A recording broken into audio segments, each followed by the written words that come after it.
Folks, Black Star Network is here. Hold no punches! I'm real revolutionary right now. Black power. Support this man, Black Media. He makes sure that our stories are told. Thank you for being the voice of Black America, Roland. Stay black. I love y'all. All momentum we have now, we have to keep this going. The video looks phenomenal. See, this difference between Black Star Network and Black-owned media and something like CNN. You can't be Black-owned media and be scared. It's time to be smart. Bring your eyeballs home. You dig?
right, folks, Roland Martin here. Today is Thursday, September 21st, 2023. Coming up, I'm Roland Martin Unfiltered, streaming live on the Black Star Network. A South Carolina grandmother has issues at Belk department store where she died in a bathroom. What happened? Why didn't she get the help that was needed? We will give you those details with the family attorney. Also on today's show, the family of Kendrick Johnson, they continue their focus to get justice for Kendrick Johnson. We'll give the latest on that story as well. In addition, folks, I have highlights of our visit at the Cincinnati Music Festival, but also, of course, at the Center of the Entertainer Celebrity Golf Tournament. Plus, this year's Congressional Black Caucus Foundation. They're focused on, for a lot of their sessions, on Black wealth creation, economics. We're going to talk about how that needs to happen. It's time to bring the funk. I'm Roland Martin Unfiltered on the Black Star Network. Let's go. He's got it. Whatever the biz, he's on it. Whatever it is, he's got the scoop, the fact, the find. And when it breaks, he's right on time and it's rolling. Best believe he's knowing. Putting it down from sports to news to politics. With entertainment just for kicks, he's rolling. It's on go, y'all. It's Roland Martin, yeah. Rolling with Roland now. He's funk, he's fresh, he's real, the best, you know he's Roland Martin now.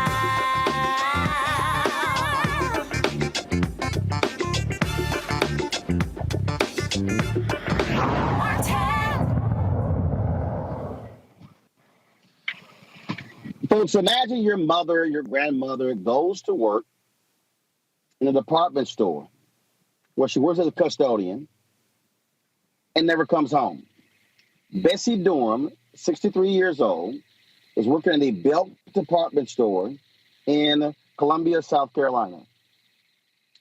Folks, she apparently died in one of the only family restroom at the department store. Her body was not discovered for 4 days.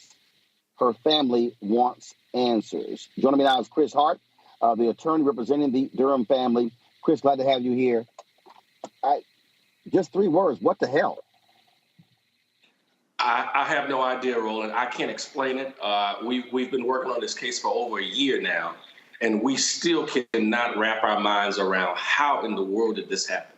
How did this beautiful lady go to work, clean bathrooms for Belk, and never leave out? And Belk says nothing about it. They do nothing about it. They allow her body to lay on the floor in the bathroom for 4 days, decomposed and so badly decomposed that the family could not even give a proper funeral and a proper burial for their mother. And Belk said absolutely nothing in response to this. I mean, the first thing is, first of all, how many custodians are at Belk? Upon talking to the family has told us in the entire store, there's only two custodians to clean the whole entire store. And that department store is humongous. So you have 2 custodians who clean the whole store, and one doesn't show up. Is there no supervisor who's going, why is Bessie not at work? Where's Bessie? Call Bessie's home. What's going on here? And then by day 2, nobody's heard from Bessie. Where is Bessie? Then, if you're the other custodian and you're there to clean bathrooms, how'd you miss the family restroom for 4 days? You asked the very same questions we've been asking for the past year, which we have not gotten answers to. So the way it works is Bessie, she used to work for Belk for 8 years. Then Belk's contracted out to a company called KBS. So to get access to the building, you have to log in on your phone through an app. So she logged in that morning and she went into the restroom shortly after she logged in. And once she logged in, she never came out. So for that whole entire day, the restroom was not being cleaned. There were people working, Belk's working, even her co-employees were working. No one said anything. She didn't log out. her employer never notified the family that she didn't log out. It was only after a day or two that the family contacted the employer, which is the contract employer, to say, hey, where's Bessie? They gave no answers. That was just on day 2. They still could not give any answers. So they didn't give any answers. So a couple of days later, the family were grappling with this about what to do and just struggling with trying to face reality. So they filed a missing persons report.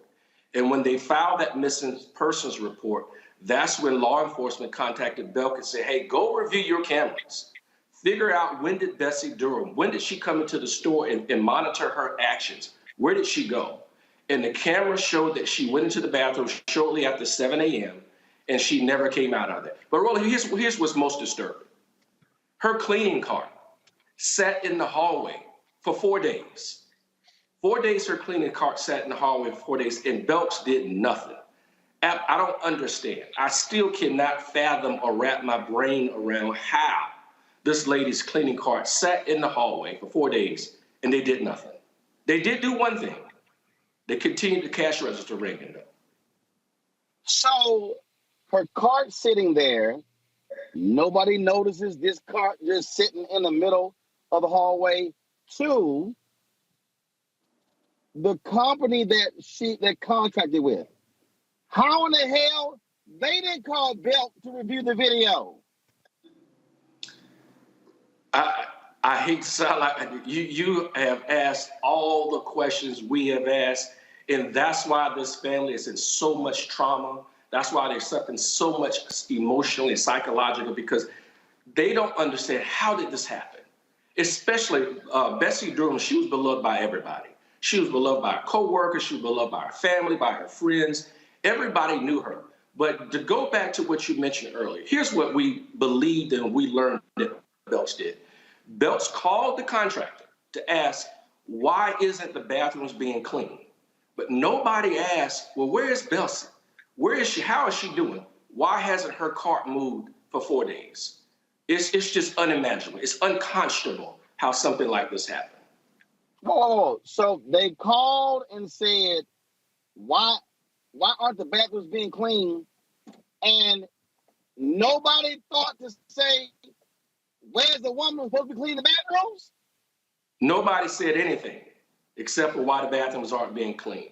So as a result, they have a duty. If someone dies on your property, in your house, in your business, you have a duty to immediately call 911 and law enforcement. And you have a duty to properly store their body up until law enforcement gets there. Because if you don't, what happens to Bessie Durham? Here's the most horrific part that happened, Roland. As the family went to Belks and they were bringing their mother's body out of Belks, they could smell her decomposing body. The coroner said to the family, you do not want to see your mother in this state. You do not want to see her in the advanced decomposition that she's in. She is so badly decomposed, you do not want to view her body. And they were not allowed to view her body. Here's what's even further damaging and so horrific to this family, Roland. While they're at the funeral, they're sitting on the front row and they could smell their mother's decomposing body inside of the casket. Therefore, they were not allowed to have an open casket, a proper funeral, and a proper burial. It's 2 things you always remember about your loved one. You remember the day they're born, and you remember the day they die. And the day that Bessie Durham died, this is the memory that's etched in their minds forever. What's next for y'all? What's the next action? We have filed a lawsuit on behalf of the family to hold them accountable. And that's the next step, to make sure that Belks is held accountable. But also, we will be suing the employer for the damage that they've done. Wow. That is just absolutely stunning to me. And it is beyond sad as well. Chris Hart, we appreciate it. Thanks a lot. Thank you, sir. All right. Appreciate it. Thanks a lot. Folks, gotta go to a break. We'll be right back. Roland Martin Unfiltered right here on the Black Star Network.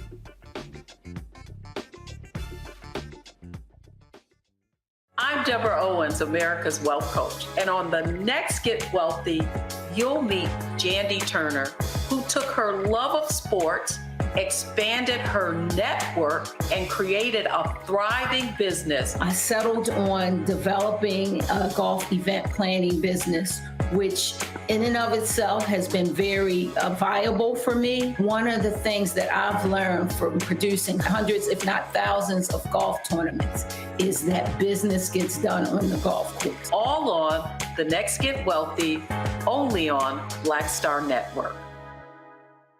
When you talk about blackness and what happens in black culture, we're about covering these things that matter to us, speaking to our issues and concerns. This is a genuine people-powered movement. There's a lot of stuff that we're not getting. You get it, and you spread the word. We wish to plead our own cause.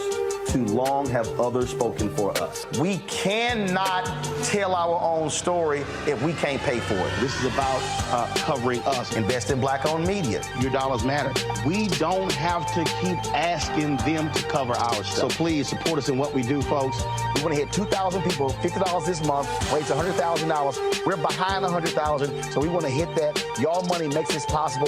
Checks and money orders go to P.O. Box 57196, Washington, D.C. 20037-0196. The Cash App is $RM Unfiltered. PayPal is R Martin Unfiltered. Venmo is RM Unfiltered. Zelle is Roland at RolandSMartin.com. On the next, A Balanced Life with me, Dr. Jackie, we're going to be talking about common sense. We think that people have it, know how to use it, but it is something that people often have to learn. The truth is, most of us are not born with it, and we need to teach common sense, embrace it, and give it to those who need it most, our kids. So I always tell teachers to listen out to what conversations the students are having about what they're getting from social media, and then let's get ahead of it and have the appropriate conversations with them. On the next, A Balanced Life with me, Dr. Jackie, here at Black Star Network.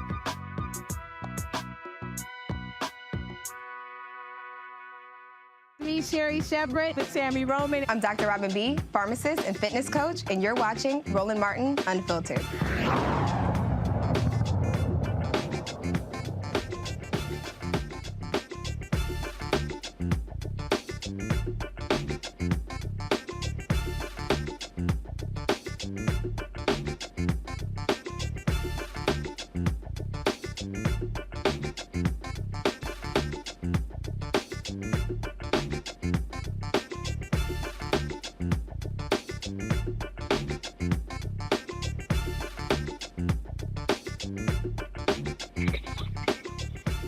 All right, folks, joining us today's panel, Greg Carr, Dr. Greg Carr, Department of African-American Studies at Howard University, Long Victoria Burke, Black Press USA. Glad to have both of you here. This is absolutely a strange story, Lauren. How in the hell is a Black woman missing for 4 days, and it's like, no one really cares. The company that she worked for in Belk needs to seriously be paying up for gross negligence in this case. Yeah, they need to be at least paying her funeral expenses or negligence and probably so many other things. And it's probably bad enough that she was probably only making minimum wage, but, it's a commentary on something that former presidential candidate Bernie Sanders would refer to either in his policy or really directly, which is that we have disregarded the middle class, the lower middle class, the people who make the economy run. Poor people, they just do not matter to people. And the idea that somebody is missing for that amount of time and nobody even notices and nobody values that person. And even in this moment, you could show that you at least cared. I mean, paying for a funeral for a company like Belk's, $10,000, $15,000 is really nothing. So even in death, there's disrespect, right? So, but it's not, it's more of a bigger commentary on the fact that our country is, 30, 40, 45 million people who live below the poverty line, who work in jobs that people ignore, who do things that people ignore and disregard and have no value for. And this is really the ultimate example of that in real time. I think that right there, Greg, we talk about Black Lives Matter.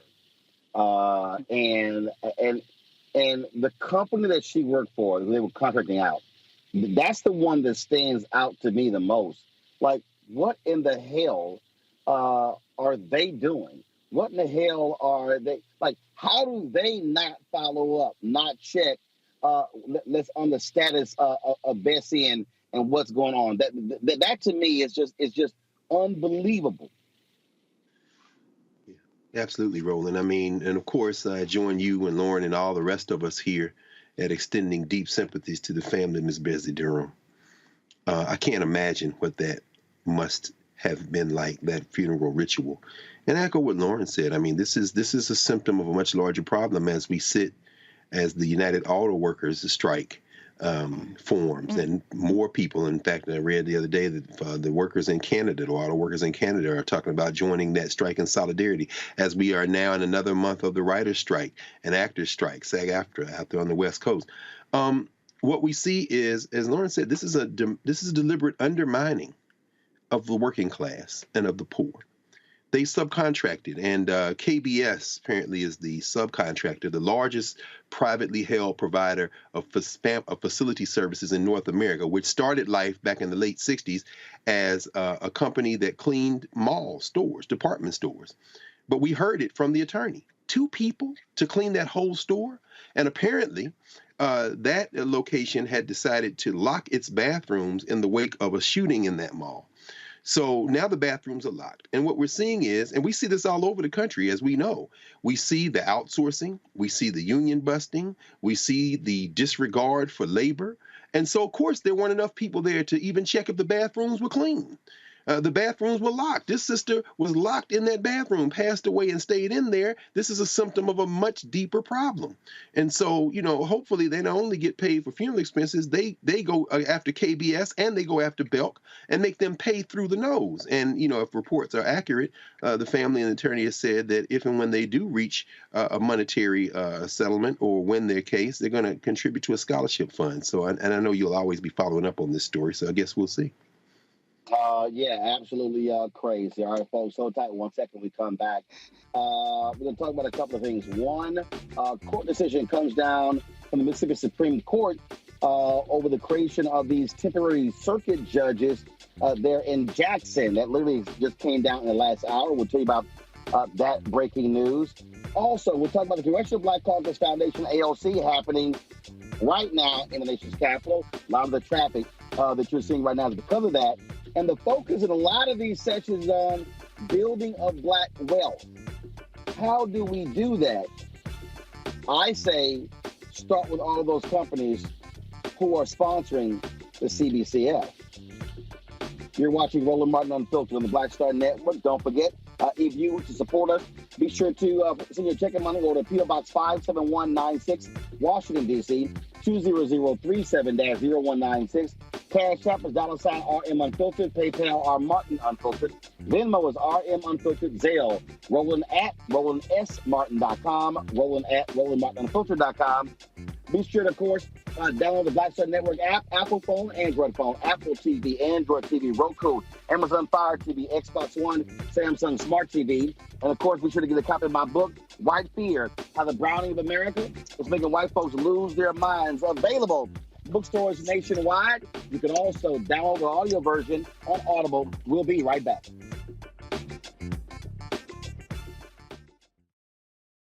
All change is not growth. Right. But thoughtful change is real good fertilizer. And that's what has been so beneficial to us. But you also were not afraid of the pivot. Well, and I'm a Black woman in business. Come on, I don't care how I dress up. I don't care who I'm speaking with. I don't care what part of the world I am in. I still am a Black woman in business. Being afraid of the pivot, being fearful of change is not what got me here. Respectful of change, respectful of pivot, yeah. Fearful, no, no.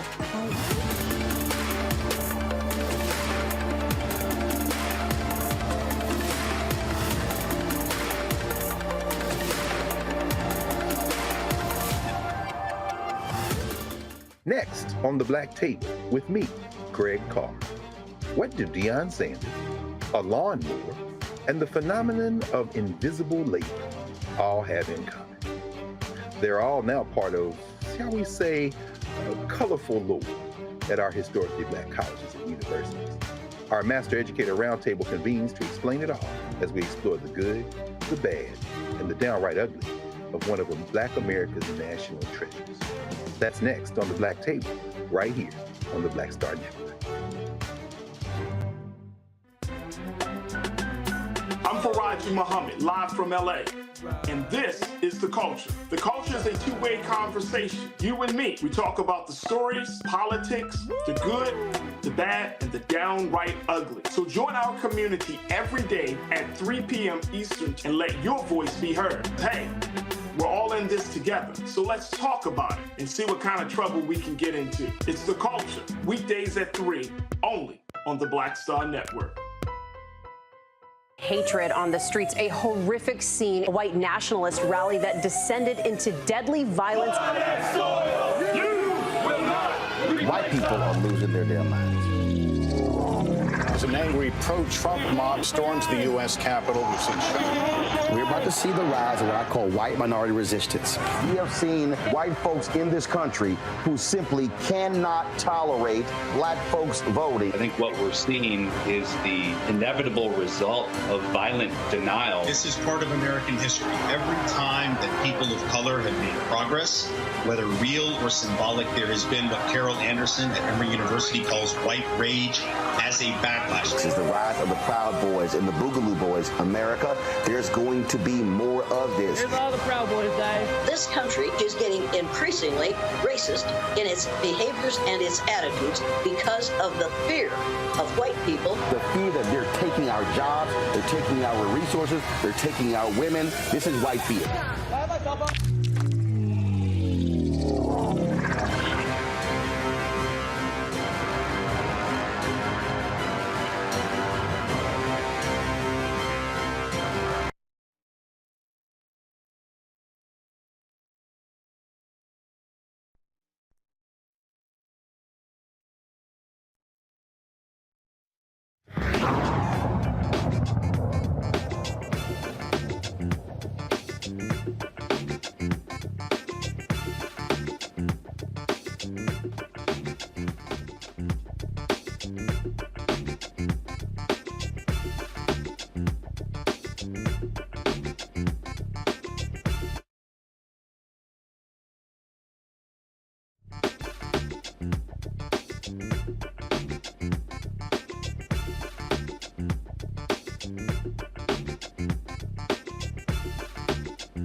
Unfiltered, some breaking news out of Mississippi. Go to my iPad, please. The Mississippi Supreme Court votes 8-0 that appointing 4 unelected Jackson judges is unconstitutional. Ashton Pittman has this story here, where this was a particular bill where the Mississippi legislature were trying to create 4 unelected special circuit court judges in Hinds County. That's where Jackson is. They say you cannot create these special court judges, these temporary special court judges, when the judges are supposed to be elected. This is what they said. That Section 1's creation of 4 new appointed temporary special circuit judges in the 7th Circuit Court District for a specified almost 4-year term violates our Constitution's requirement that circuit judges be elected for a 4-year term. Now, while it says that, while Section 1 calls these new judges special circuit judges on paper, we see nothing special or unique about them, certainly nothing expressly tethering them to a specific judicial need or exigency. They reverse a lower court ruling. Rather, Section 1's text merely creates 4 unelected circuit court judgeships appointed into Hinds County to serve 3.5 years instead of 4. This was written by by Justice James Maxwell. As you see here, if House Bill 1020 had been fully upheld, Mississippi Supreme Court Chief Justice Michael K. Randolph, who is white and recused himself from the case, would have appointed 4 unelected circuit court judges in Hinds County, which is more than 70% black. Opponents said doing so would have diminished the majority black population's ability to select their own judges. I don't know how many different ways. Now, granted, we're talking about Mississippi Supreme Court here, Greg, 8-0 decision, but I don't know how many more different ways I can explain to the people watching and listening why we cannot ignore the power of judges when it comes to, people spend lots of time talking about let's elect the right people, but the legislature can make their own decisions. People who we elect, judges will determine whether they're constitutional or not. Folk need to realize judges matter. Judges matter. In fact, the guys that just wrote the book, How Democracies Die, have just published a new book, The Tyranny of the Minority, and they say the United States, the federal judiciary, is the only democracy in the world where judges are appointed to lifetime terms. Every other place in the country, with the exception of Rhode Island, has term limits and has or mandatory retirement age. Mississippi is no different. So these appointed, these unelected judges would serve terms of 3.5 years. But what the court did today is really not controversial. The plain language, as the court said, of the statute is that you have to be elected to serve on the Hinds County Circuit Court. So these judges cannot serve alongside the elected circuit court judges. Now, the question is that if you're convicted in this new court, which they said was constitutional by the state constitution, who do you appeal to? Who is this made up white nationalist circuit, the court, this improvement district court? Who do they report to?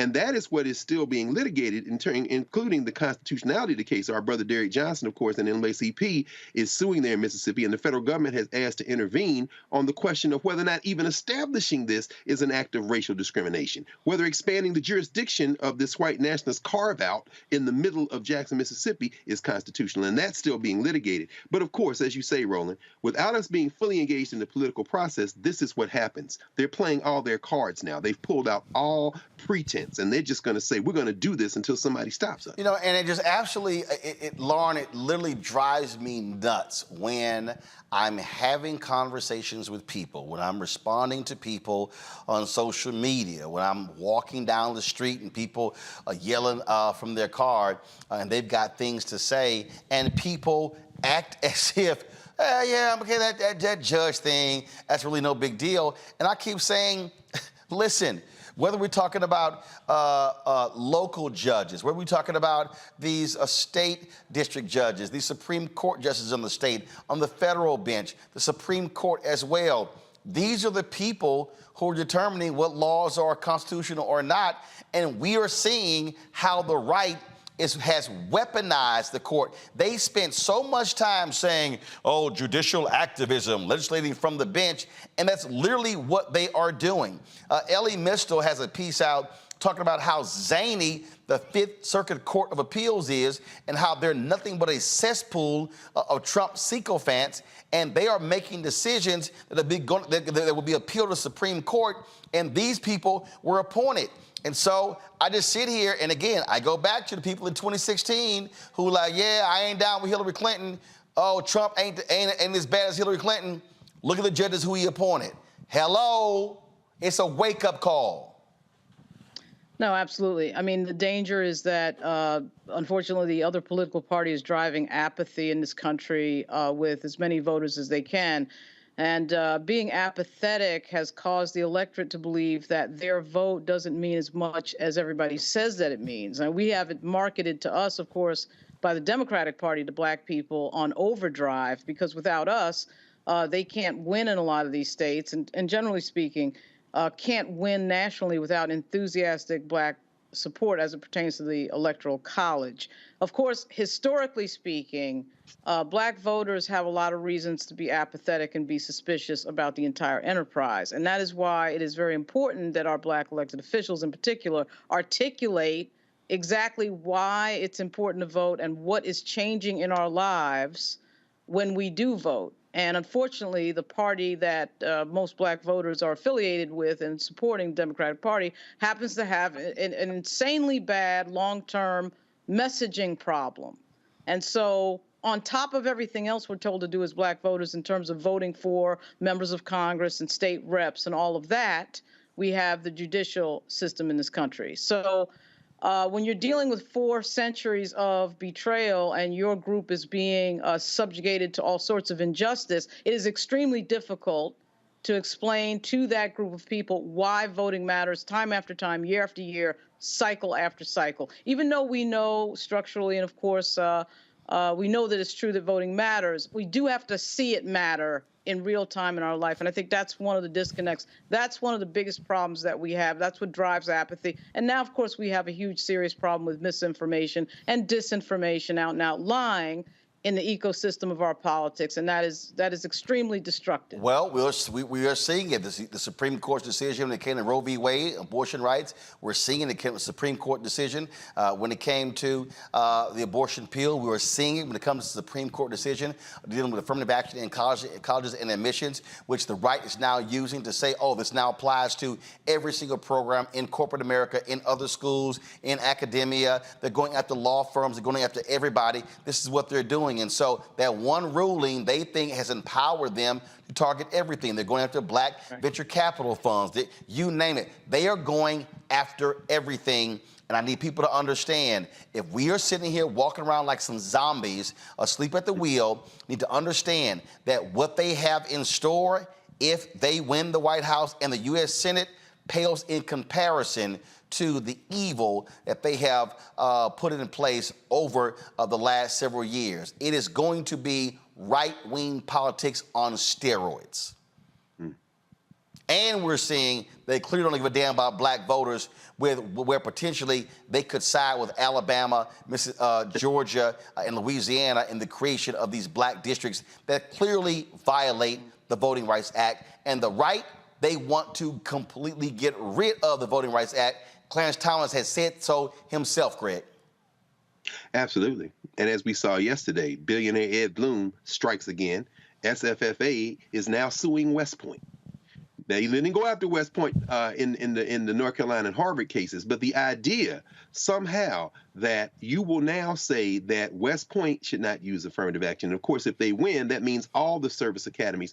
As you say, Roland, if they get back in office, if they get the presidency back and both sides of the federal legislature, and as Lauren just said, in this book, The Tyranny of the Minority, they also say that the Electoral College is the only system like that left among the democracies in the world, and also a bicameral legislature where the upper chamber is wildly unrepresentative is the only one left. The United States of America is now set up to come apart. Imagine if they tell West Point, okay, we're going to make it easier for you to have virtually all white officers coming out of West Point with a plurality, non-white people in the field in terms of troops.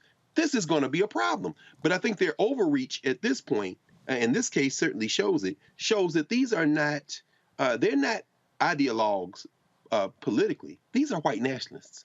A city that's 70% black, and you're creating a white nationalist police force. You already have it in the Capitol Police. And then a court to try the people that the white nationalists round up in the area of the Capitol. It's the same thing you see here in Washington, D.C. with the Capitol Police. Up until 1/6, you know, when everybody's a hero and the brothers and sisters are trying to stop and they got to get help from the District of Columbia. But anybody living in the D.C. area know that the Capitol Police are infamous. And what they are doing, they have a playbook. This is coordinated. And you're absolutely right, Roland. They get control of all three branches. They've already got the judiciary. If they get the legislature and the presidency back in 2024, as you say, we need to buckle up because this is happening. This is going to move to another level. Indeed. Folks, hold tight 1 second. We come back. The family of Kendrick Johnson now suing the Georgia Bureau of Investigation. We'll explain next right here on Roland Martin Unfiltered on the Black Star Network. Next on The Frequency with me, Dee Barnes, the amazing Drew Dixon. She gives us the details behind the HBO documentary that shed light on the alleged sexual assaults by Russell Simmons. And we're talking about the Netflix documentary, Ladies First, right here on The Frequency on the Black Star Network. Next on The Black Table with me, Greg Carr. Democracy in the United States is under siege. On this list of bad actors, it's easy to point out the Donald Trumps, the Marjorie Taylor Greens, or even the United States Supreme Court as the primary villains. But as David Pepper, author, scholar, and former politician himself says, there's another factor that trumps them all and resides much closer to many of our homes. His book is Laboratories of Autocracy, a wake-up call from behind the lines. So these state houses get hijacked by the far right, then they gerrymander, they suppress the opposition, and that allows them to legislate in a way that doesn't reflect the people of that state. David Pepper joins us on the next Black Table, here on the Black Star Network. All change is not growth. Right. But thoughtful change is real good fertilizer. And that's what has been so beneficial to us. But you also were not afraid of the pivot. Well, and I'm a black woman in business. Come on, I don't care how I dress up. I don't care who I'm speaking with. I don't care what part of the world I am in. I still am a black woman in business. Being afraid of the pivot, being fearful of change is not what got me here. Respectful of change. Respectful of pivot, yeah. Fearful? No, no.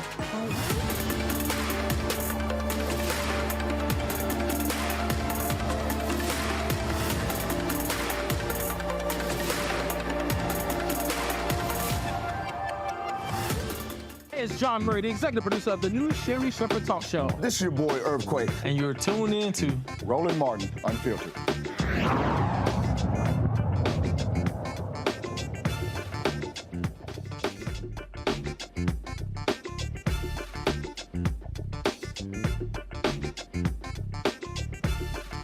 Folks, it has been 10 years since the body of Kendrick Johnson, then 17, was found inside of a mat at a Georgia high school gymnasium. No one has been charged with his death. Many believe there was a cover-up.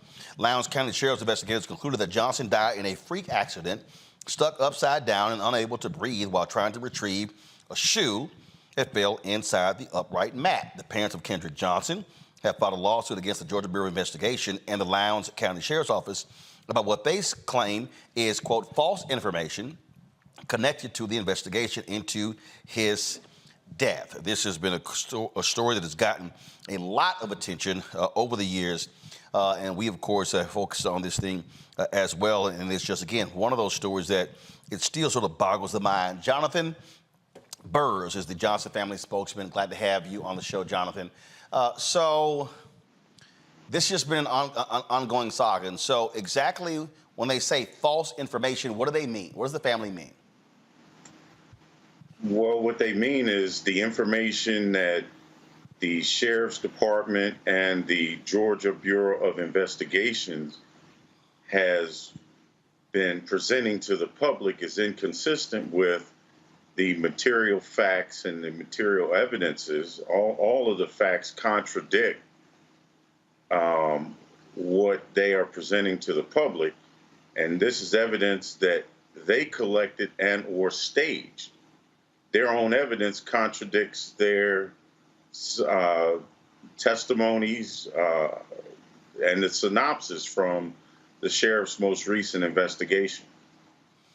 And so what do they want the outcome to be? Because with this lawsuit, it still does not get them closer to finding out who actually killed him if there was foul play involved.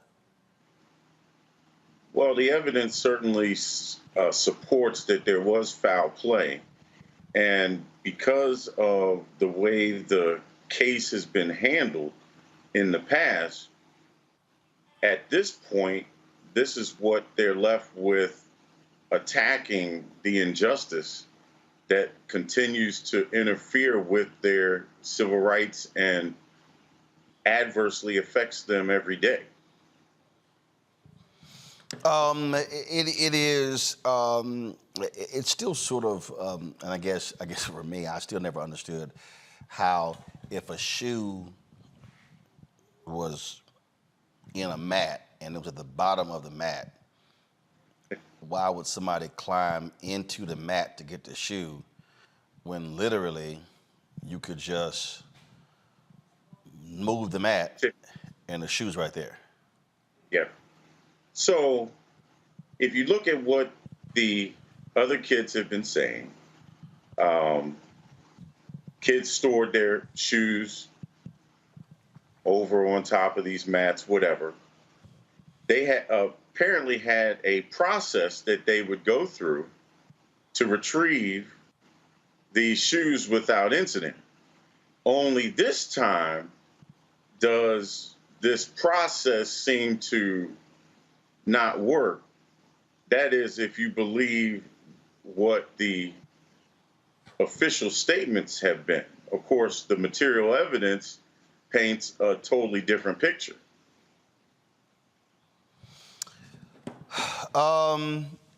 Again, it's just one of those stories that still just, I sort of just shake my head, still trying to understand exactly how they arrived at all of this. Lawsuit has been filed. Hopefully, this family will get some answers. And, well, we just hope so. Jonathan, we appreciate it. Thanks so very much. Thank you. Folks, going to go to a break. When we come back, remember the story of the black man trying to walk around the museum with his family? Well, he joins us to tell us exactly what took place there. Also, the Congressional Black Caucus Foundation annual legislative conference is taking place, the 52nd annual, right now at the Convention Center here in D.C. I've been over there for the past couple of days. A lot of the focus is on black wealth creation. We're going to discuss that.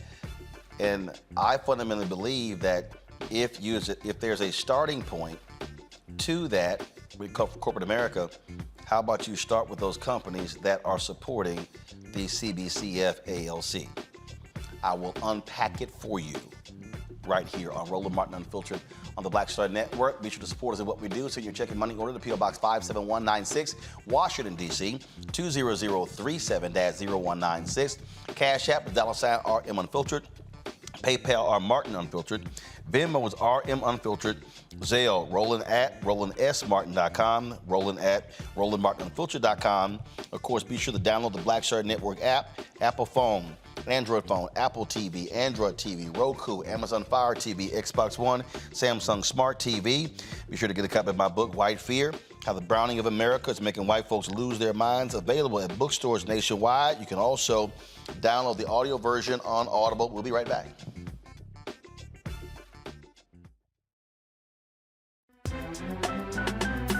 I'm Faraji Muhammad, live from LA.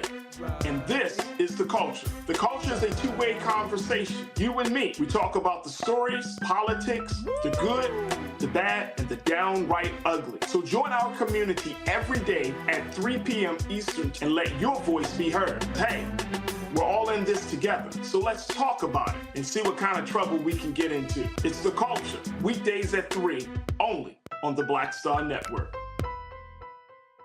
When you talk about blackness and what happens in black culture, we're about covering these things that matter to us, speaking to our issues and concerns. This is a genuine people-powered movement. There's a lot of stuff that we're not getting. You get it, and you spread the word. We wish to plead our own cause.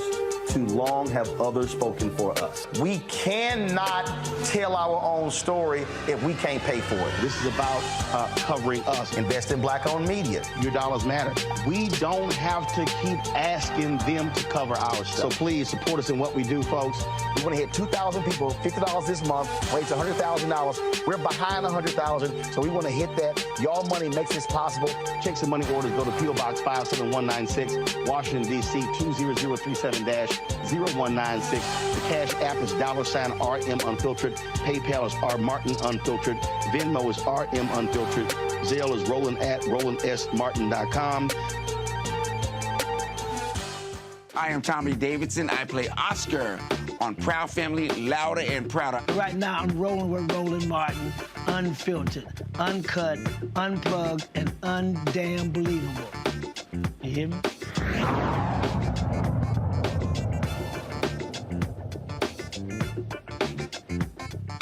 Folks, we told you a couple days ago about this story out of Kansas City. Black man's in the museum walking with his two children, showing them around, wanting them to learn about culture. Then all of a sudden, some white guys literally walking behind them, following them. Roll the video, y'all. And so they're just trying to enjoy themselves. And again, all of a sudden, they keep looking over their shoulder and like, why is this dude following us? What the hell is going on? And then finally, the father confronts him. This took place at the Nelson Atkins Museum of Art. Jay Colbert, of course, was with his two kids and was a little perturbed about what took place and told the dude, like, man, look, either give me a tour or stop following us. Jay Colbert joins us right now on Roland Martin Unfiltered. Jay, how long did it take you to figure out why is this dude behind us? Tell the truth, be honest. All glory to God. Thank you for having me on here, my man. Thank you. Let me say that first and foremost. All glory to God. But tell the truth and be honest with you. As soon as he first approached me, he was went to two different rooms with us. So I was already seeing him following us. But really, I thought at first it was just because the way I look. I get this a lot. People think I'm ignorant because I am of the culture. So I look of the culture. So they think I'm ignorant. So I'm thinking, oh, he's seeing me with these kids. He thinking I'm a black man with kids, don't know what he's doing. Little did he know, I do this for real. I take my kids to the museum all the time. This is nothing new. This is what I do. So when he first approached me and even said the things energetic to me, when he said, make sure the kids don't get energetic around the pictures, I already knew he was trying me right then and there. When he said, don't make sure the kids don't get energetic, I knew right then in that moment he was trying me. So then from there, he went two different rooms with me. I thought at first for a minute, I gave him the benefit of the doubt. Maybe he's telling me to stop recording, because I record and I do this vlogging of me and my kids throughout all my social media. So I'm like, maybe that's what he's doing. But when I seen him peeking around that pillar like that, I just had to address it because my kids were even looking. Because if you hear me in the one part when I stumble over my words and say wound and womb instead of tomb, is when I seen him in the corner of my eyes. And in that moment, I had to slow down and get myself together because at first I wanted to react in the way they wanted me to react. They wanted me to react as if, what they wanted to paint the picture of, an ignorant man. You know what I'm saying? An ignorant black man.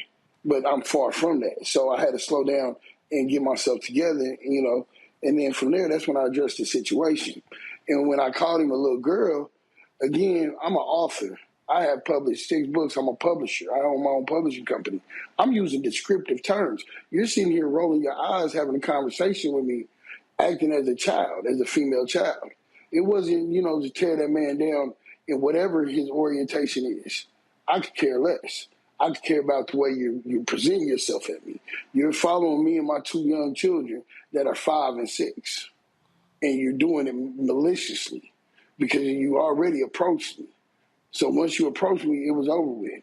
I said, okay, no problem. I didn't give you, fall back in, even though you thought that by saying the word energetic, I didn't know what that meant. You basically try to say, make sure your badass kids ain't jumping around or something. That's what he wanted to say. You know, and that's the thing that, I mean, for black folks, that we just sick and tired of. I mean, just trying to mind our own business, doing what's right, and folk just continue to show it. And as you point out in your video, that family over there got kids, follow their ass. Yeah, and then, okay, I'm going to just give you a little bit, Tim, more information here in Missouri. Think about this. Right now here in Missouri, they just passed a bill to be able to ban what books come in and out of Missouri prisons. They have to come off of a approved reading list. So for anybody to think that this ain't a malicious act and trying to deter us from getting information, you really need to open up your mind. This is a culture around here. Right now we have a governor electee trying to run for governor that is running on the format of he's going to burn books, woke books. He's going to burn books, have public, his name like Bill Elish or something. Look him up. You know what I'm saying? Look up the bill about the prisons. Right now, we are trying to make sure that we can get books into prisons because it's starting in September of 23rd, September the 23rd, they're not going to allow inmates to be able to order their own books or their family to send them books unless it's on an approved mailing list, and they have to order them themselves so the prison's controlling what their mind's doing. So now, not only are they locking up bodies now, they're locking up minds. This is here in Missouri. So it tells you it's a culture. Like I said, this ain't my first time being to the museum with my kids. Just for context for people, I've been being a single father for 23 years. I had my first child when I was 16. I am not new to this. I am true to this. 2 of my children are published authors. One is a college student in Houston, Texas. He is the CEO of a company that has international sales. We are not new to this at all. We are very true to this about me giving my kids the best of everything I know how. And when I say single father, I have custody of my kids. So again, he didn't know who he was walking up to. He thought he read a book, but he read the wrong book. Questions from the panelists. Lauren, you first. Lauren, you're on mute. Sorry about that. To me, it's another example of policing black people for absolutely no reason. And that was the Trayvon Martin scenario. That was the Michael Brown scenario. It's a very unusual thing to happen in a place where you are, in fact, expected to wander around and look around. As somebody who's worked in the press, you get a lot of people who are in pseudo security positions who are not sworn police officers who have deemed themselves the authority to ask you questions and do all sorts of nonsense. But in this case, it's just some dude with no authority whatsoever other than to maybe guide people around that wants to be an annoyance and a little bit of a stalker. I mean, I've had this sort of thing happen. I really don't have a question. I just feel like it's an annoyance. And typically when somebody does that, it follows me around, I engage them in a conversation that makes them stop and get very uneasy. But I think you're a nice guy for the way you handled it. I don't know if I would have handled it quite the same way. Thank you very much. Thank you very much. Greg? Thank you, Roland. And thank you, Brother Colbert. I must say, tighten up is now in my lexicon. Tighten up. Brother, that was brilliant. And I must confess that the only museums I've spent any time with in Kansas City are the ones down there at 18th and Vine, brother. Of course, the Negro League Museum and the Jazz Museum, although they've got a bust of Senwosret III from ancient Egypt at the museum you were at, the Nelson Atkins, I would love to see in an Aaron Douglas piece here. But, Lauren said she didn't have a question, but what she said at the end really is the question I was going to ask. So I'm going to ask you, how did you keep your cool? Because clearly you are all the way real. You're just authentic. But the way you engaged this guy, that was almost like that would have come out of somebody having a caucus with a bunch of other people saying, how should we approach this? But you did it so quickly and effortlessly. What was forming in your mind in terms of your responses as this stalker was sliding behind pillars trying to take a peek at y'all? How did you come up with those answers so quickly, brother? But I tell the truth, brother, like I said, that was just me being myself. Anybody who knows me, my family, my kids watched the video and said, oh, that was light work. You know what I'm saying? They was like, that was light work, Dad. He didn't even get that real work. I said, I didn't even give him the real work like I wanted to, because I was trying to keep myself where I need to be, because I do walk with God. And I gotta know that when we get put in these certain situations, that it's not a test of, this is spiritual warfare at this point. They've been doing this to us for over 500 some years, man. Come on, this is spiritual warfare. So I got to stay prayed up in the armor and keep myself where God would have me be. Because otherwise, I can't have it right now, being blessed to be on this format, on this platform, to be able to talk to y'all about issues in the community. I got to be able to shout out for the prisons right here in Missouri. I got to talk about the governor that's out here trying to burn books. So I got to say this was God's work once again, and I give glory to God. But speaking of the Negro Museum, see, this is how funny the world works. Your boy, while he up here approaching me, hey, I'm not no regular guy. I got my books that I'm speaking of. They in sale at the Negro Museum down on 18th and Vine. All my kids' books is in there. So, you know, like I said, he didn't know who he was out. He was out of his weight class, but he judged the book by its cover and then realized I'm more than just one thing. You know what I'm saying? That's the thing they keep forgetting about us. We're not one-dimensional. We never have been. That's right. Thank you. And there you go. Brother Cole, I appreciate it, man. Thanks a lot. Thank you for having me, brother. Appreciate y'all. God, right. Glory to God. All right, you have a good one, Doc. Folks, going to go to break. We come back. First of all, we reached out to the Nelson Atkins Museum of Art for a statement about the incident, and we got no response to our email. Obviously, we're not shocked by that. All right, folks, we come back. We got some headlines for you also. We finally have a chairman of the Joint Chiefs of Staff, the second African-American to ever hold that job. We will show you and tell you exactly what happened. Plus, CBCF ALC, they're focused on a lot of these sessions, wealth creation, contracts, opportunities for African Americans. Where do we start? How do we mobilize and organize to go get that money? How about we start with the people who are sponsors of the CBCF? I'm gonna unpack that. You're watching Roland Martin Unfiltered on the Black Star Network. You two people, hit that like button, y'all, right now. Right back.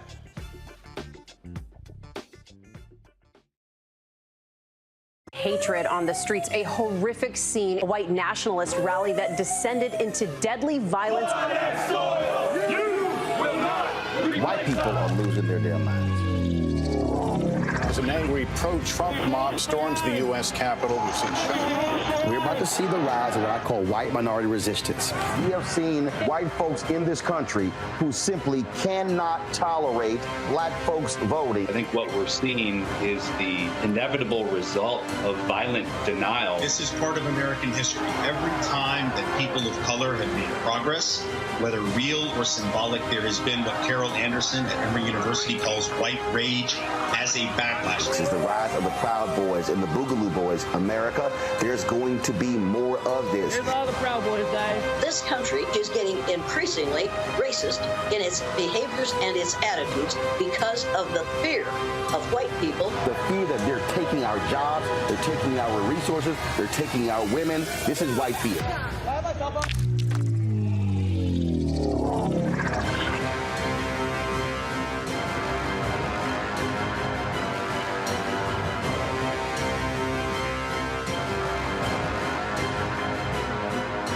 On a next, A Balanced Life with me, Dr. Jackie, we're going to be talking about common sense.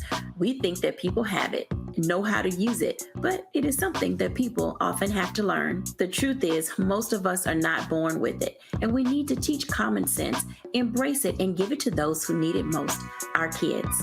So I always tell the teachers to listen out to what conversations the students are having about what they're getting from social media, and then let's get ahead of it and have the appropriate conversations with them. On a next, A Balanced Life with me, Dr. Jackie, here at Black Star Network.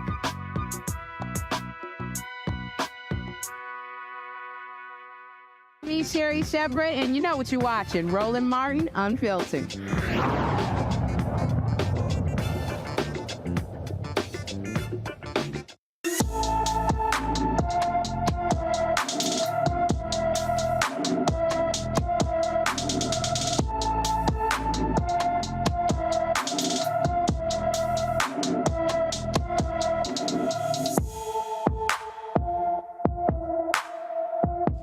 Valencia Scott was reported missing on September 18, 2023 from a Baltimore County, Maryland home. The 23-year-old is 5 feet 8 inches tall, weighs 130 pounds, and has black hair and brown eyes. He was last seen in the Middle River.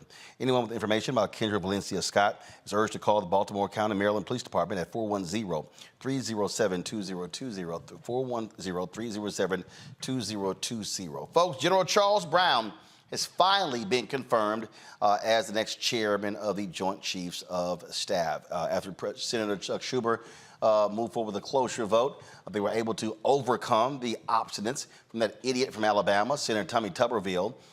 3 heads of the military branches were actually approved as a result. And so Charles Brown finally moves forward.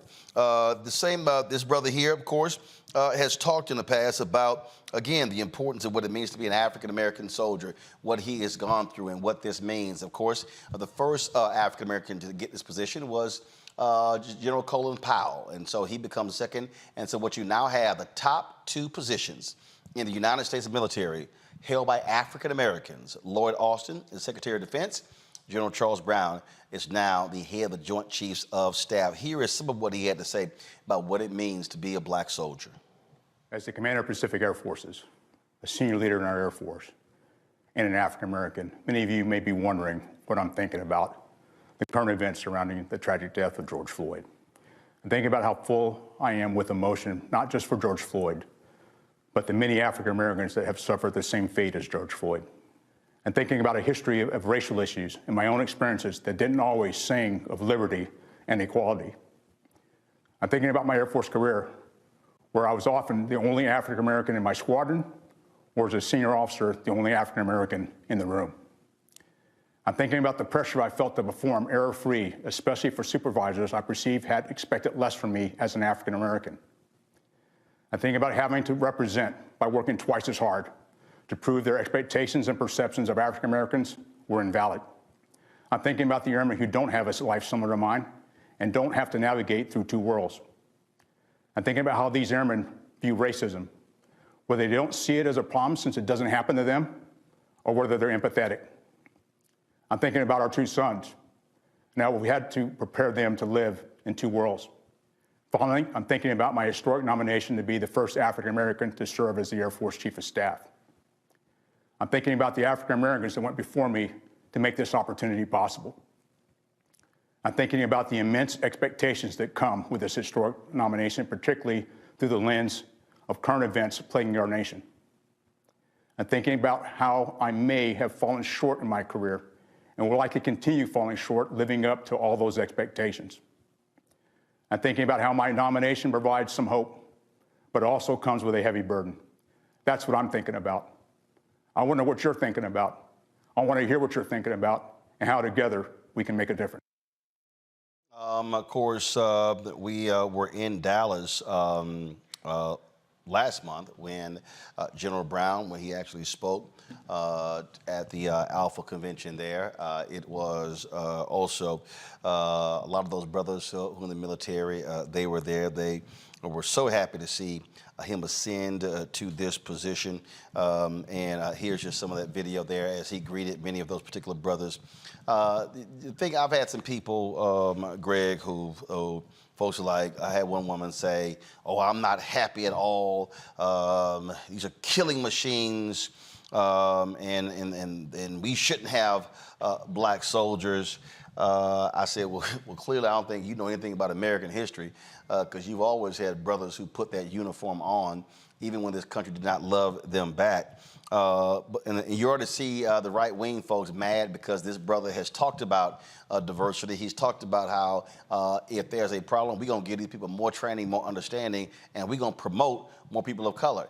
He understands why you've got to have brothers and sisters who are black and of color in positions of power in the U.S. military.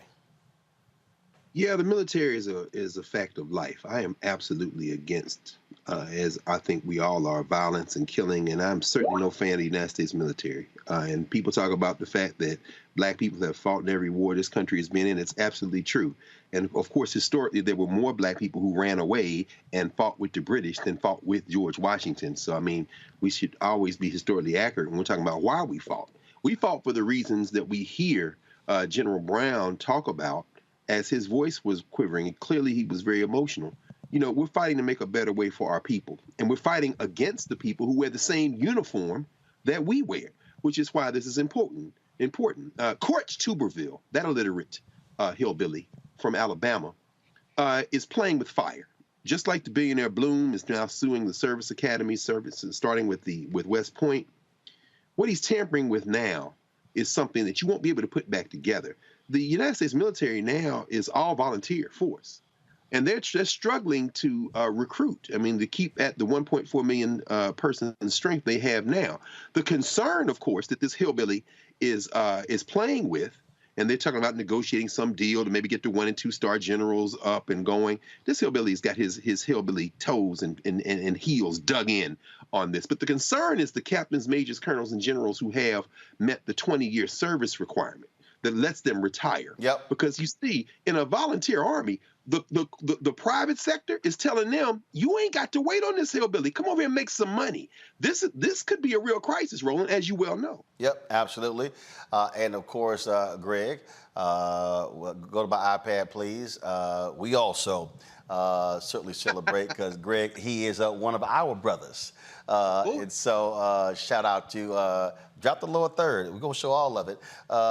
General Charles Q. Brown. He pledged Alpha at Texas Tech University, and he is, like I said, when he spoke there, he had some amazing words about what it meant to pledge Alpha Phi Alpha when he's at Texas Tech. So shout out to brother General Charles Brown. Lauren, Tommy Tuberville continues his sheer stupidity, and he said, well, they back off this abortion policy, I'll back off. I mean, and even Republicans are tiring of his antics, but they are afraid, they're scared because they're running around. They're so deathly afraid of Donald Trump, and they don't even want to tell Tommy Tuberville, you idiot, shut up and just approve the positions. I think they actually are telling him that on some level, that we just can't, we don't necessarily see all of this, but I do think that there's a lot of anger in the Republican Party about the holding up of the military promotions and this entire, Tuberville situation. And there's one thing that the Republican Party really does not like is to show that they're not doing something for the military. It's been one of their major talking points in so many campaigns. And of course, it's incredibly against brand. So, yeah, you'd be surprised. I think, people like Ted Cruz are extremely disliked in the caucus, in their own caucus. And they've earned it. People like, people like Tommy Tuberville are as well. And it bubbles up sometimes. It actually did this week when a group of Republicans took to the House steps on the House side and basically said, this is crazy. We're holding up the defense bill. We're not serving our military well. And so there was a break-off there, one of the few break-offs you see in the Republican Party. Absolutely. All right, folks, going to a short break. We come back. We're going to talk, got a few headlines here, but we're going to also talk about the CBCF ALC taking place right now in the nation's capital. Their focus is on building black wealth. How do we start that? I got a good idea. I'll explain when we come back. Back in a moment.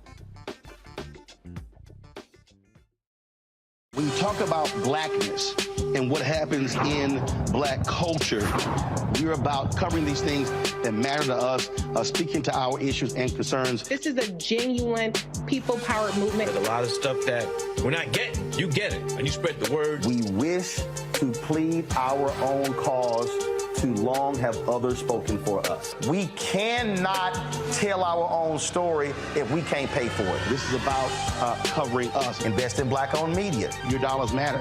We don't have to keep asking them to cover our stuff. So please support us in what we do, folks.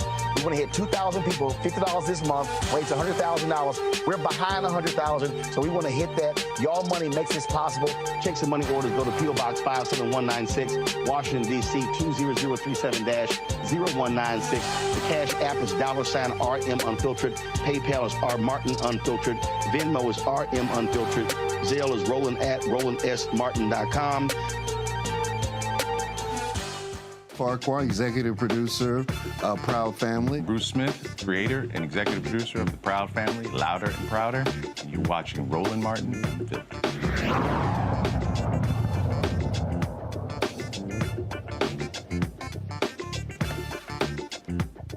family of a Virginia man who died after being admitted to a Virginia psychiatric hospital has reached a multi-million-dollar settlement with the state and the county and sheriff whose deputies were involved in this deadly case, folks. A Henrico County Circuit judge approved the $8.5 million out-of-court settlement, out-of-court wrongful death settlement in the Irvo Otieno case. 28-year-old black man died in March after being pressed to the floor of Center State Hospital for about 11 minutes by a group of Henrico County Sheriff's deputies and hospital employees while handcuffed. 7 Henrico County Sheriff's deputies and 3 Central State Hospital personnel were initially charged with second-degree murder in his death. Second-degree murder charges against 2 of the 3 hospital staffers, Sedaris D. Williams and Darren Blackwell, were withdrawn. The remaining 8 face up to 40 years in prison. A Maryland man wrongfully convicted of 2 separate violent crimes finally gets a formal apology as well as compensation for spending years behind bars, including over a year after being proven innocent. Demetrius Smith will receive about $340,000 for spending more than 5 years in prison for murder and first-degree assault. Governor Wes Moore apologized to Smith, noting that it's been over a decade since he was released in 2013, and the state never publicly acknowledged this miscarriage of justice.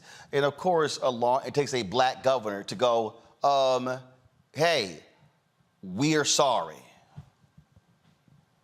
Figure out why governments are so afraid of saying sorry for things or making statements that we apologize for something. But governments, usually it's because of course, the threat of legal action or some sort of worrying about legal action, but nobody ever just wants to say we made a mistake. The only time I can remember New York ever saying that they made a mistake on a police shooting was years ago. I can't remember the fellow's name, but it was Ray Kelly who basically apologized and said that the person should not have been shot by the police officer. It was a real rare event, but frankly, I don't know why these things don't happen more. Yeah, it's like, it ain't that damn hard, but that's what we often see, Greg. No, absolutely. I mean, and it's not uniquely American, but in fact, sometimes it may be considered that. I just read an article today, a brother who was killed, 24-year-old black man in London. That officer has been charged with murder. And in the last several years, about 100 London police have been arrested and charged on various charges, and this after people have taken to the streets to complain and to protest anti-black violence from the police. In one case, a cop was out there brutally raping women and sexually violating women, and he is doing a life sentence now. There's something very American about this, even in the context of these white countries where it's hard to be a non-white often. The United States of America, overly policed, too many people in jail. It just seems as if we're just not going to get any traction around this until enough of us get involved to change it. And how does a man spend a year in jail, Roland, after the man been acquitted? It's stunning. That's because these folks figure they can do whatever the hell they want to do. Defamation trial of Rudy Giuliani has been set by a judge in Georgia. It will take place on December 11th. It will determine what damages Giuliani will have to pay 2 former Georgia election workers he was found liable for defaming. Last month, Judge Beryl Howell found Giuliani liable for defamatory comments he made about the mother-daughter tandem of Ruby Freeman and Wandrea Shea Moss. The judge sanctioned Giuliani over his erroneous remarks, accusing the 2 black election workers of fraudulently manipulating ballots on Election Day 2020. Giuliani says he does not contest the factual allegations, but his statements were, quote, constitutionally protected. The former New York City mayor already owes more than $130,000 in legal fees for the case. Boy, I hope they take, now French, but we know he broke, but he's probably hiding money, but I sure hope they take all of his money for his sheer stupidity. Folks, we come back. We're going to talk about building black wealth. That's the focus of a number of sessions at the Congressional Black Caucus Foundation, ALC. Where do we start? I got an idea. That's next, right here on the Black Star Network. Next on The Frequency with me, Dee Barnes, the amazing Drew Dixon. She gives us the details behind the HBO documentary that shed light on the alleged sexual assaults by Russell Simmons. And we're talking about the Netflix documentary, Ladies First, right here on The Frequency on the Black Star Network. I'm Faraji Muhammad, live from LA. And this is The Culture. The Culture is a two-way conversation. You and me. We talk about the stories, politics, the good, the bad, and the downright ugly. So join our community every day at 3 p.m. Eastern and let your voice be heard. Hey, we're all in this together. So let's talk about it and see what kind of trouble we can get into. It's The Culture, weekdays at 3, only on the Black Star Network. On the next A Balanced Life with me, Dr. Jackie, we're going to be talking about common sense. We think that people have it, know how to use it, but it is something that people often have to learn. The truth is, most of us are not born with it, and we need to teach common sense, embrace it, and give it to those who need it most, our kids. So I always tell teachers to listen out to what conversations the students are having about what they're getting from social media, and then let's get ahead of it and have the appropriate conversations with them. On the next A Balanced Life with me, Dr. Jackie, here at Black Star Network.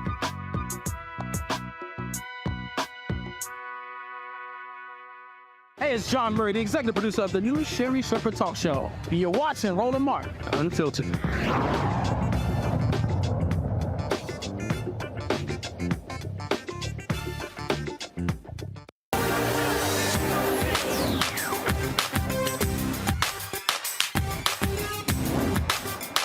Been frozen out. Facing an extinction level event. We don't fight this fight right now, you're not going to have black ownership.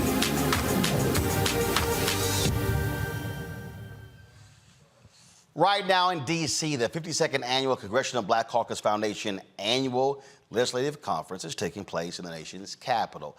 There are a number of sessions taking place, and many of them deal with this topic right here. That is, go to my iPad, come on, building black wealth, okay? And so a number of sessions are talking about diversity, equity, inclusion. They're talking about redlining. They're talking about contracts and procurement, and on and on and on. A number of people have been speaking there. Robert Smith, of course, the richest black man in America. Sean Diddy Combs, he's there as well. Kevin Liles and so many others. They're there talking about these very things. Now, we've often talked about on this show, this segment called Where's Our Money? Where the money is in this country, the trillions of dollars that are being spent every year. The federal government spends $560 billion on contracts a year. African Americans are getting 1.67% of those contracts. Now with the attack on the 8A program, because white folks sued in Tennessee and made changes, and so now you're seeing, okay, what do we do with this program? Of course, the affirmative action and college decision has led these white Republicans to attack law firms and corporate America, saying, oh, all these programs targeting black folks, Latinos, and others, these are all illegal programs. You have Congresswoman Ayanna Pressley, who on August 23rd released this. She sent letters to the top 5 banks wanting to know where they stand, a detailed report on the equity commitments they made in the wake of the death of George Floyd in 2020. We've seen estimates ranging from $30 to $100 billion in terms of these commitments that they have actually made. But one of the things that you have to understand, folks, is that what we're also seeing is we're seeing a retrenchment, if you will, from a lot of these people who were focused on diversity, equity, and inclusion, and how all of a sudden they are now shifting and now they are changing. In fact, NBC News had this story, how diversity, equity, inclusion is changing. Hamstrung by golden handcuffs, diversity roles disappeared 3 years after George Floyd's murder inspired them. And the reality is many of those workers who are still there, many of them are still white. Look at this. The attrition rate for DEI roles was 33% at the end of 2022 compared to 21% for non-DEI roles. Amazon, Applebee's, and Twitter led the way with DEI layoffs since July 2022. We can go on and on and on. Y'all have heard me say numerous times, if we're not having a money conversation, we're not having an American conversation. You always have to follow the money. And so the CBCF, the CBC members are talking about this wealth creation. And if you're going to have a wealth creation conversation, then what you have to do is you must deal with where the money is, I'm not interested, and you've heard me say this here, I am not interested at all in, and I appreciate the foundations, the people, the money that people give and stuff along those lines, but you've heard me say white philanthropy, corporate philanthropy ain't going to be the answer to solve this problem. If we're going to talk about how do we deal with this issue, you must deal with the money issue. You must deal with the contracts issue. And so what does that have to do with CBCF? Well, here's a perfect example. And let me be perfectly clear. I'm not picking on any company. Nope, I'm stating simple facts. CBCF put out a press release just the other day, today, talking about kicking it off. And so you see it here.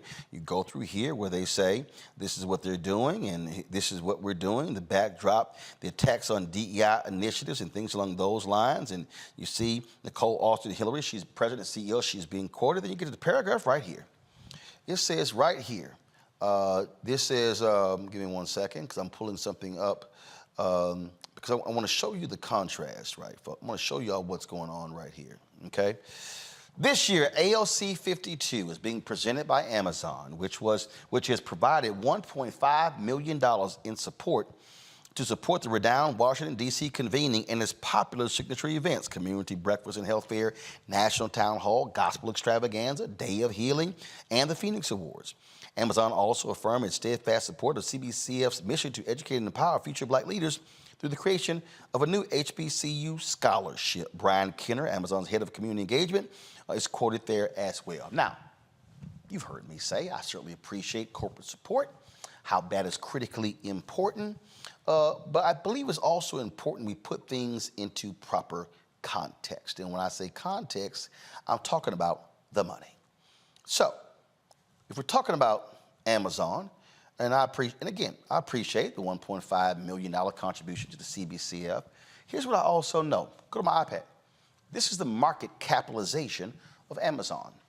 Amazon is a $1.33 trillion company. Let me say it again. $1.33 trillion. At the close of the stock market today, Amazon stock was $129.33. $1.33 trillion. So when we start talking about money, I want you to also see this here. I'm about to pull up for you the annual advertising spend of Amazon. And I want you to remember that number, okay? Go to my iPad. On an annual basis, Amazon spends $20.6 billion on advertising. $20.6 billion. Now, why am I talking about the money? Amazon, Apple, went to their reception yesterday, Google, Coca-Cola, any number of major corporations. If you have a list, Lauren, I'd love for you to read more of those names. I was trying to grab before I left. Major companies. In fact, the tables at the Phoenix Awards on Saturday have been purchased by a number of these corporations. I don't have a problem with 1.5 million, 50,000, and 60,000, and 70,000, and 15,000, and 20,000, and 10,000. Had no problem with that. But none of that is going to create Black wealth. None of that. What will create Black wealth? Give you a perfect example. That $20 billion spent on advertising. Let's say the Congressional Black Caucus Foundation, ALC, says, Amazon, we want you to make a commitment that you're going to spend 5% of your advertising budget with Black-owned media every year. That means that Amazon, if they committed to that, over the next 5 years, would spend $5 billion just with Black-owned media. It's $1 billion a year. I want y'all to understand something. The federal government spends $1 billion a year on advertising total. This is just Amazon. Let me look up Apple.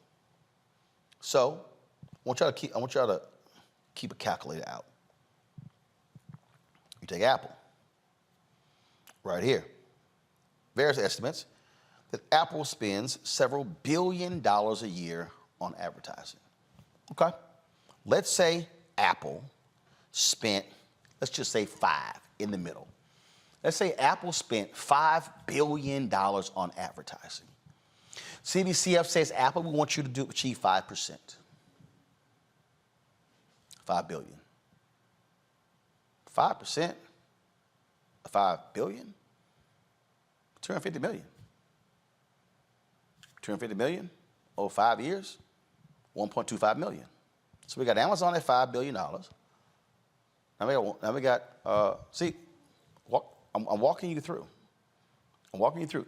If we start going through the numbers, now y'all, some of y'all looking at me going, Roll, you're talking about advertising. Hope you're getting my point. Now what you start doing is, y'all in control, we're trying to figure out what 5% of $5 billion is.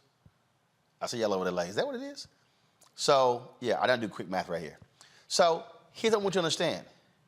Now let's talk about all contracts. Professional services, legal fees, accounting services,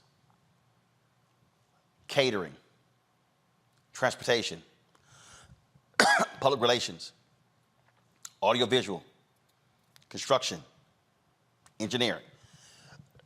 If the CBCF, Congressional Black Caucus, says to every single one of our sponsors, we appreciate your support, but we want you to make a commitment to hit 5% of your contractual spending, listen to me clearly, in each category.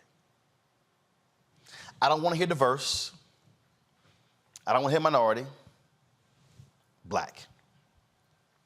That means that if you've got 20 companies, let's just say 20 companies, and let's say out of all the contractual spends, let's say that 5% number comes up to, let's say, 10 billion. You know what? Lower it all the way to 5 billion. That means that an additional $5 billion just from those 20 companies will be flowing to Black America. You don't think for a second that if additional $5 billion flow to Black-owned businesses, that then you will not in turn see the hiring of more Black people? You will not see more contributions to HBCUs. You will not see more contributions to Black organizations. You will not see any of that. You absolutely would. Okay, so now, NAACP. Who are the corporations that are you dealing with? And then you say to them, 5%. National Urban League. You want the good housekeeping seal of approval, saying you're a partner of the Urban League, your number is 5%. You heard me use this before, talking about PepsiCo.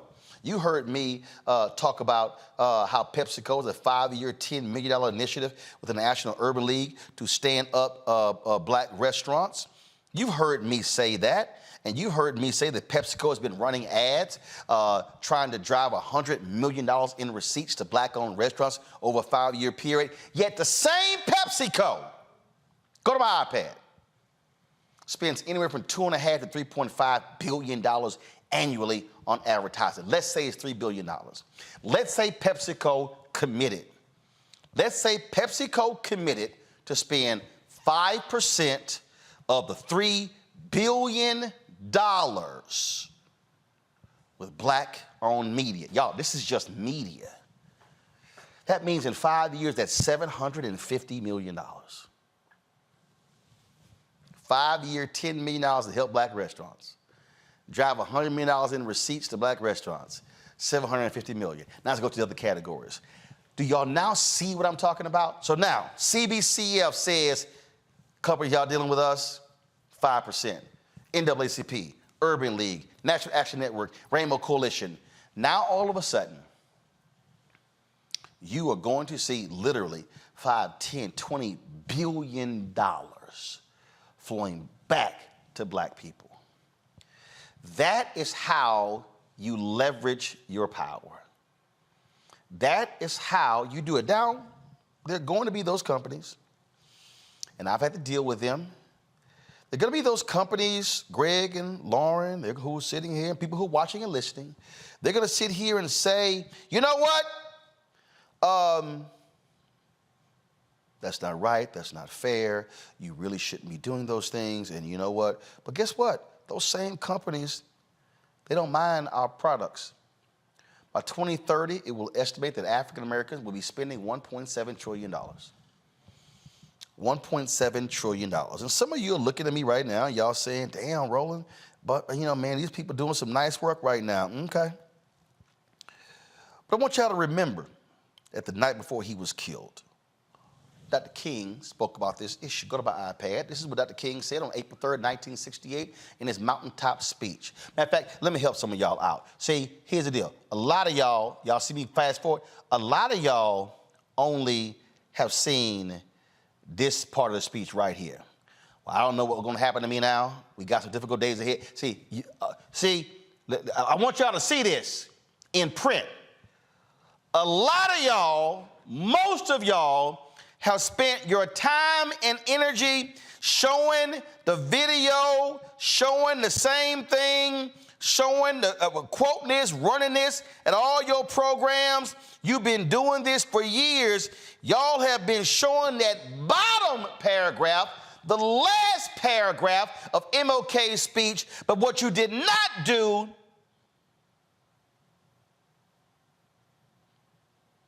is show all the rest of this. What you did not do is talk about this one. You did not talk about, now the other thing we'll have to do is this, always anchor our external direct action with the power of economic withdrawal. Now, we are poor people. Individually, we are poor when you compare us with white society in America. We are poor. Never stop and forget that collectively, that means all of us together, collectively, we are richer than all the nations in the world with the exception of 9. Did you ever think about that? After you leave the United States, Soviet, Russia, Great Britain, West Germany, France, and I can name the others, the Negro collectively is richer than most nations of the world. We have an annual income of more than $30 billion a year, which is more than all of the exports of the United States and more than the national budget of Canada. Did you know that? That's power right there if we know how to pull it. He then says we don't have to argue with anybody. We don't have to curse and go around acting bad with our words. We don't need any bricks and bottles. We don't need any Molotov cocktails. We just need to go around to these stores, meaning today corporate America, and to these massive industries in our country, corporate America, and say, quote, God sent us by here to say to you that you are not treating his children right. And we've come by here to ask you to make the first item on your agenda fair treatment where God's children are concerned. Now, if you are not prepared to do that, we do have an agenda that we must follow, and our agenda calls for withdrawing economic support from you. And then in the same speech, King names several companies. In the same speech, he says, as Jesse Jackson has said up to now, only the garbage men have been feeling the pain. Now we must kind of redistribute the pain. We are choosing these companies because they haven't been fair in their hiring policies, and we are choosing them because they can begin the process of saying they are going to support the needs and the rights of these men who are on strike, and then they can move on downtown and tell Mayor Loeb to do what is right. Here's what I'm trying to explain to y'all.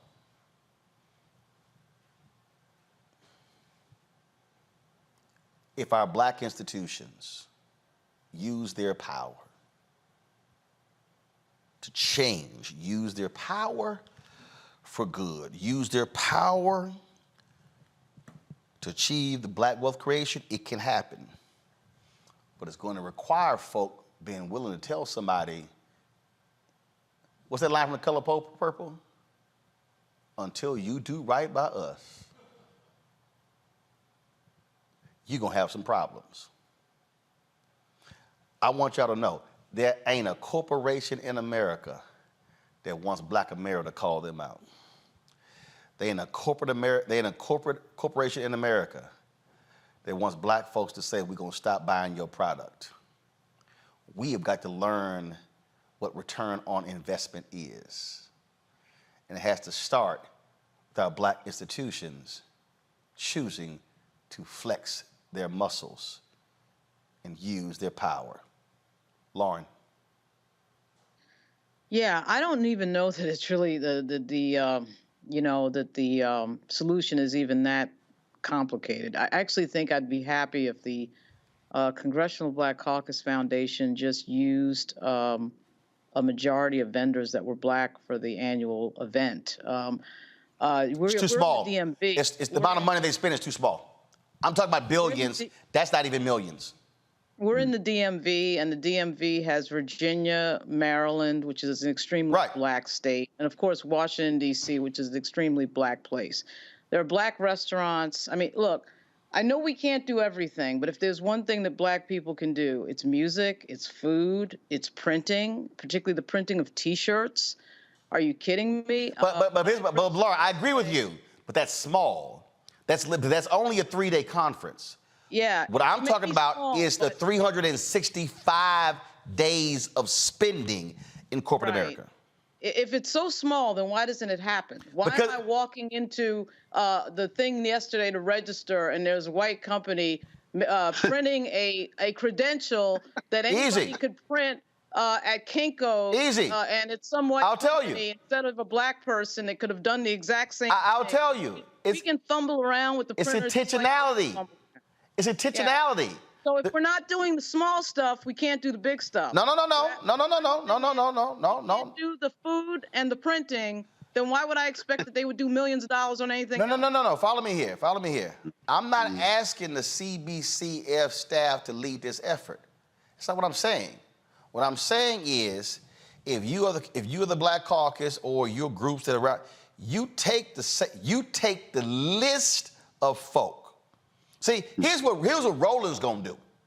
When CBCF is over, Roland's gonna take the list of sponsors, and I'm gonna get all of them, and I'm gonna go to my advertising team, and I'm gonna say, go after every single one of them. I'm gonna take the very list. See, we ain't gonna create another list. We gonna take the same list, and my team is gonna go to them and we're gonna say, we noticed that you were sponsored the Congressional Black Caucus, AOC. And we know that you care about the interests of African Americans. We're calling on behalf of Roland Martin Unfiltered, the Black Star Network, to ascertain, what is your Black-owned media investment? How much are you spending with African Americans? So that's what I'm saying. I'm saying they already have the list. So let's use the very people who say they down with Black people and then go, where the money? Yeah, the problem is the failure, whether we're talking big money or small money. Let me tell you where the failure is, because I've been in these meetings. I've worked in the government, New York and Virginia, the federal government as well. The failure is not asking. We're not asking. All these other groups are asking.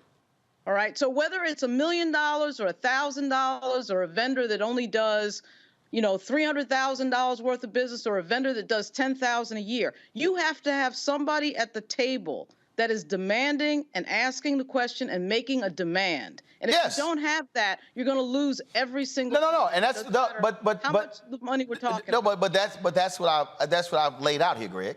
I'm laying out how you make the demand. But you have to make the demand by starting with numbers.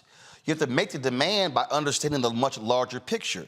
One of the fundamental problems, Greg, for African Americans is that when we do go to the table, and I've actually seen people do that, we go small. We walk in. Way small. We walk in. Small. We walk in going, can we get 5,000? And they're looking at me like, Roland, what you gonna ask for? I'm like, 50 million. So what I'm talking about here, I'm literally talking big. That's why I specifically gave the advertising numbers alone. So if somebody goes, wait a minute, all Roland is saying is 5%. He ain't even saying to meet the Black population of America. If it's just 5% from Amazon alone, that's $1 billion. Now you look at the other areas, and so to me, if we're going to talk black wealth creation, there has to be a starting point, and you start by the folks whose logos are already on the signs, Greg. That's true. I mean, I agree with Lauren that it seems fairly simple on the surface. And as the two of you all were talking, you know, when, you know, Lauren, when you asked, you know, why don't we even see the people who are printing the damn badges be black? And Roland, your response was intentionality. I think that really resonates. And that's what you've been saying all along for many years now, certainly since you launched the Black Star. You've been walking us very meticulously and very deliberately and in very great detail through how to do this. And for folks who watch every day, watch the various shows, watch faithfully Roland Martin Unfiltered every day, and think perhaps this is all that you're doing, you know, with speaking engagements and covering things remotely. No. In fact, I would say this is probably, you know, and my guess would be this is the minority of time that you spend. You and your staff are spending time trying to execute this. In fact, executing it, having these conversations, going to these meetings, presenting well-developed proposals, making demands. But the intentionality, and by that, I mean the intentionality of having all of us moving in the same direction is what's absent. I mean, you know, in the years that I've gone to the Legislative Caucus Retreat, you know, or has sent students or gone down and been on panels and have conversations, I always leave informed, I leave inspired, and I leave depressed. Because the rhetoric is often very powerful. The case studies of people doing things around the country and beyond is very powerful. But somehow, we don't get to the promised land. And then, so when you said intentionality, you know, you've got to fight. I mean, you're right. We come in glad to get a nickel. These people spent more at lunch. Amazon spent more at lunches around the country and around the world than they have done spending at this several-day event here in Washington, D.C. So how do we crack the nut of intentionality so that when you go into a room to make a presentation at an automobile manufacturer or a fast food restaurant or a service provider of any size, be it Amazon, Apple, or anywhere else, you know, how do we move to a space where you have been reinforced by black elected officials at state, federal, and local level. You have been reinforced by black folk who've got money, who have other companies. You have been reinforced by black people who are partnering with you on this so that they can't say, let's just play the long game and comp Roland Martin and hope he goes away, realizing you ain't never going to go away. How do we do that, Roland? How do we get everybody moving in the same direction so just every year we get hyped up and then leave depressed? Well, the first thing is I don't bother with the idea of getting everybody together. That's first, because the reality is you cannot show me anything in Black America or any other movement that started with a collective first. So what it requires is just a handful of people. I talk about all the time in my speeches, it really was a handful of people who were in the basement of a church in Montgomery. It was not all of Black America, it was a handful of people.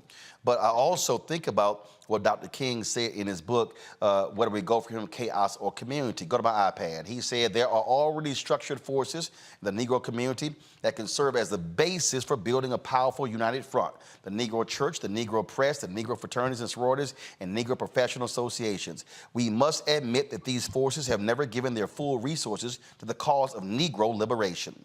There are still too many Negro churches that are so absorbed in a future good over yonder that they condition their members to adjust to the present evils over here. Too many Negro newspapers have veered away from their traditional role as protest organs, agitating for social change, and have turned to the sensational and the conservative in place of the substantive and the militant.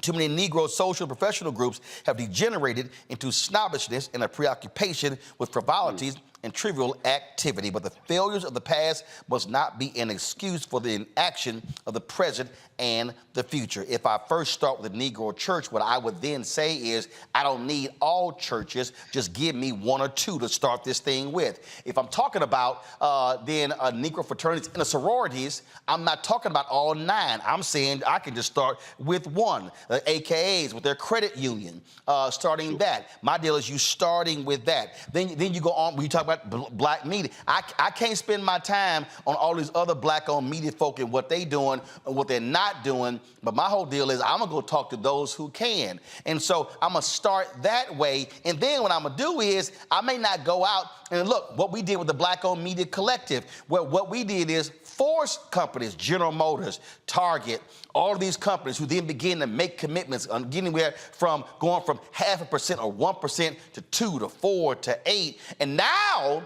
and this is the most critical point, what's the follow-up?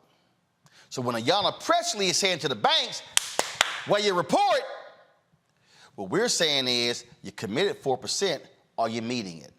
Martin Dept wrote in Operation Breadbasket, 1966-1971, the greatest failure of Operation Breadbasket was not that they signed the memorandum of understanding, the MOUs, but the greatest problem was they did not follow through to make sure that what they negotiated actually got done. And so what we're talking about can happen, but I think first what we have to do is we have to properly put in context for our viewers and listeners that we ain't interested in a leg. We interested in the big piece of chicken. Daddy got saved the big piece of chicken. I don't want a breast, a couple legs, a couple of wings. I want a whole table full of breasts. Everybody get the big piece of chicken. We have to create a mentality that a crumb is not a meal. Yeah. We have to learn to teach people that no is fully acceptable if you're not getting your worth. And so I am very hopeful. I'm hopeful I will be a glass half full brother that coming out of this, you're actually going to see that. But the Black Caucus also knows, because I've been on it to many members, I know whose ass I'm going to stay on. And it's going to be those 4 institutions that the King talked about. Yes, sir. I've been riding Alpha Phi Alpha. Yeah. I've been riding the Boule. Yeah. I've been riding the National Association of Black Journalists. Any group that I am involved in, I'm saying, what the hell y'all gonna do? What's the point of having numbers if we ain't flexing our muscles? Right. But the last point I need everybody watching to understand. What y'all gonna do when I tell y'all it's time to move on some people? Everybody watching or listening. That's the question. If when I come to you and tell you that I have been spending 2 and 3 years trying to get these ad agencies to get off the money and they don't. And then when I start naming the corporations, if that ad agency controls the money, the question is, are we as black people going to do what MLK said when he said collectively we must move? Are we going to then say, said company, we ain't buying your product? Right. And when they start seeing a 1 and 2 and 3% drop in their market share, when they start seeing the market cap of their company, the value of their stock go down, oh, I guarantee you they're going to come to the table with that 5%. But it's not going to happen if black folks go, I hear you, but I'm going to keep buying that product. I'm going to keep drinking that product. I'm going to keep eating at that particular place. I'm going to keep buying this. Yeah. Y'all, you cannot pine for your liberation and then not want to sacrifice something for your liberation. That is what must happen.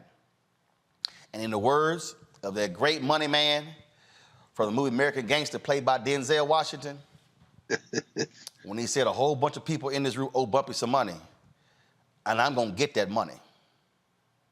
That has to be our mentality. We gonna get that money. And that's why this segment is called Where's Our Money? Greg, Lauren, I appreciate it. Thank you so very much. Folks, that is it for us right here. Roland Martin Unfiltered on the Black Star Network. Y'all know how we do. We're trying to build something here because the reality is we ain't playing small. We want to create the world's largest black news and media operation.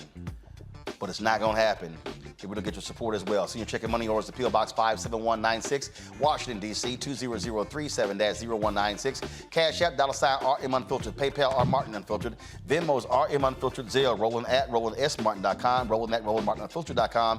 Download the Black Star Network app, Apple phone, Android phone, Apple TV, Android TV, Roku, Amazon Fire TV, Xbox One, Samsung Smart TV. And of course, you can also get a copy of my book, White Fear, How the Browning of America is Making White Folks Lose Their Minds, available at bookstores nationwide. Folks, I'll see you tomorrow right here on Roland Martin Unfiltered on the Black Star Network. Ho! Folks, Black Star Network is here. Oh, no punches! I'm real revolutionary right now. Black power. Support this man, Black Media. He makes sure that our stories are told. Thank you for being the voice of Black America, Roland. Stay black. I love y'all. All momentum we have now, we have to keep this going. The video looks phenomenal. See, this difference between Black Star Network and Black-owned media and something like CNN. You can't be Black-owned media and be scared. It's time to be smart. Bring your eyeballs home. You dig? Pull up a chair. Take your seat. The Black Tape with me, Dr. Greg Carr, here on the Black Star Network. Every week, we'll take a deeper dive into the world we're living in. Join the conversation only on the Black Star Network. Hi, I'm Dr. Jackie Hood Martin, and I have a question for you. Ever feel as if your life is teetering and the weight and pressure of the world is consistently on your shoulders? Well, let me tell you, living a balanced life isn't easy. Join me each Tuesday on Black Star Network for A Balanced Life with Dr. Jackie. We're all impacted by the culture, whether we know it or not. From politics to music and entertainment, it's a huge part of our lives, and we're going to talk about it every day right here on The Culture with me, Faraji Muhammad, only on the Black Star Network. I'm Deborah Owens, America's Wealth Coach, and my new show, Get Wealthy, focuses on the things that your financial advisor and bank isn't telling you, but you absolutely need to know. So watch Get Wealthy on the Black Star Network.